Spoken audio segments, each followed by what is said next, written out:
So yun guys, kakababa ko lang ng bus. Pasok. And wala kayong makikitang masyado dito sa paligid kasi napakakapal ng fog. Ayan. Ayan o. Hindi nyo na makita yung paligid. Buti na nga lang nakarating kami ng safe.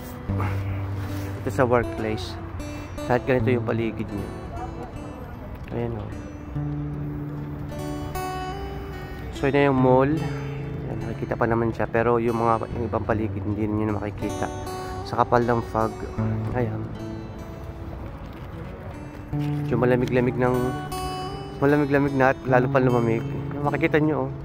Ayan pa.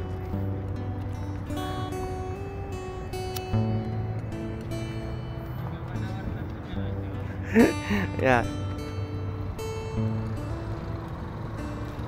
Ngayon sa mga ganitong mga pagkakataon madalas ang aksidente pagka hindi maingat ang driver kasi talagang pagka nasa malayo kailangan mo talagang buksan ng ilaw ng sasakyan para makita mo yung para makita ka ng kasalubong mo. Ayan. So tingnan nyo. Ayan. Para tayo nasa Baguio. Ayan.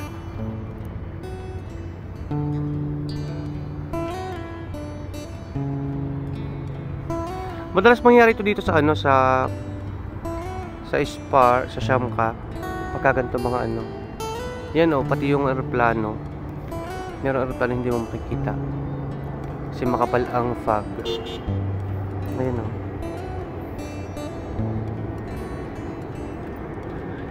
So papasok tayo sa loob.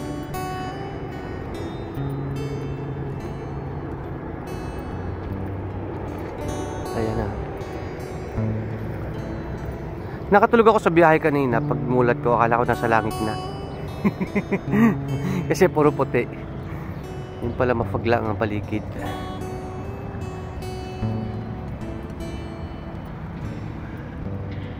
Ayan.